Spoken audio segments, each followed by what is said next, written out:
Nous sommes des fils de Niakhar et dans le passé, on a vu que le choléra a eu à faire des ravages ici. Je l'ai dit dans mon mot introductif, notamment en 1987 et en 1996. Le choléra a eu à tuer beaucoup de personnes, des hommes, des femmes et des jeunes. Bon, donc, compte tenu de cette expérience, on s'est dit qu'on doit faire attention à ce que nous sachions donc du virus Ebola. Il est beaucoup plus dangereux que le choléra. Donc on s'est dit qu'il faut qu'on puisse alerter toute la population donc, de Niakhar pour prendre en fait des mesures préventives. Parce qu'on a vu vraiment que c'est une maladie assez grave. Aujourd'hui on parle de plus de 4500 morts sur 8000 cas. Donc nous devrons faire attention. Et puis au niveau du village aussi, on a une forte communauté de Guinéens qui tiennent les boulangeries traditionnelles, qui vont et qui viennent. Donc ça veut dire qu'aujourd'hui, il y a des risques qui sont au niveau du village. Les Sérères aussi, d'une manière générale, quand ils ont un parent qui est malade, il n'est pas pardonnable s'ils ne vont pas le voir au niveau du dispensaire. Alors que c'est à ce niveau que la transmission du choléra se faisait. Donc aujourd'hui, il nous faut vraiment agir. On a choisi l'école parce que nous pensons que l'école est le meilleur véhicule pour pouvoir sensibiliser les gens. D'abord, les enfants. Vous avez vu, il y a eu une leçon inaugurale sur le virus Ebola. On a amené des techniciens du service national de l'éducation pour la santé pour pouvoir donc d'abord valider. C'est eux qui nous ont donné la fiche technique. Cette fiche technique sera remise à l'ensemble des directeurs d'école qui vont les transmettre aux enseignants qui feront aussi à leur tour une leçon aux différents élèves.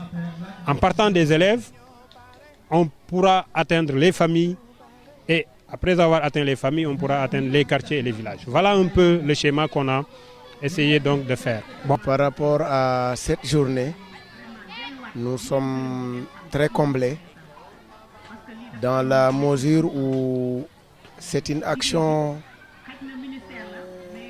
qui véritablement nous a été donnée par notre hiérarchie qui nous demandait lors de notre première leçon de revenir sur la maladie à virus Ebola. Je dis bien, c'est un intrant dans la mesure où nos enfants, en particulier les élèves, pourront, au sortir de cette journée, tirer des leçons d'hygiène sur cette maladie. Dans le cadre de la riposte, comme vous l'avez vu, il y a un ensemble de dispositifs qui a été mis là pour le compte de l'ensemble des écoles de la commune de Niakhar, en passant les lycées, les CM, mais les écoles élémentaires. Bon, bien avant nous avions déjà pensé à un dispositif au niveau de notre école et on avait payé des détergents pour pouvoir déjà, avant que les élèves n'entrent à l'école, qu'ils puissent se laver correctement les mains. Cet apport symbolique nous permettra davantage de pouvoir mettre le dispositif en ciblant un ensemble d'élèves pour ne serait-ce que véritablement lutter contre cette maladie-là. Donc, dans le cadre de la riposte, nous avons eu à prendre plusieurs dispositions. Dans un premier temps, nous avons eu à sensibiliser les gens.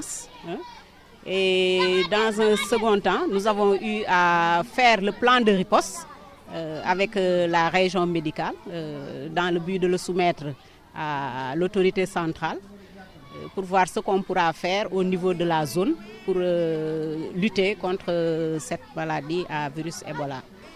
Donc nous avons eu aussi à le faire dans le cadre des réunions de coordination que nous tenons régulièrement tous les mois avec les autorités locales pour qu'à chaque fois l'information puisse porter au plus haut niveau, au niveau de l'arrondissement de Niakhar. Ceci dit aussi, nous avons eu à avoir les représentants de l'IDEN au niveau de Niakhar pour que dès la rentrée, que les directeurs d'école puissent donner l'aval aux maîtres pour qu'ils puissent sensibiliser les élèves lors des cours dans toutes les écoles de Niakhar. Vu la situation de Niakhar sur le plan de l'assainissement, parce que pour celui qui connaît très bien Niakhar, c'est que c'est des gens qui aiment bien l'élevage, surtout l'élevage domestique dans les maisons. Et vu les modes de transmission du virus Ebola, on sait que le point de départ, c'est les animaux. Depuis la chauve-souris, peut-être ici il n'y a pas de singe, mais on dit que le virus a une sensibilité par rapport aux porcs pour l'élevage domestique. Et qui connaît Niakhar, c'est qu'ici, il y a beaucoup de porcs au niveau de Niakhar qui sillonnent. Et par rapport à l'assainissement, au niveau des maisons, il y a trop pour les fosses septiques.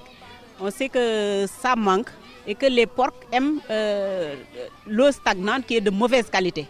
Et les porcs vont se laver dans cette eau-là, utiliser cette eau et aller dans les maisons, utiliser peut-être même les ustensiles, les bols que les gens utilisent pour manger après. Et ça, c'est pas une bonne appréciation par rapport à la présence d'un quelconque virus Ebola sur les lieux. Donc c'est pour ça que je disais mon scepticisme par rapport à Niakhar. Donc je ne veux même pas que le virus vienne au Sénégal, à plus forte raison à Niakhar.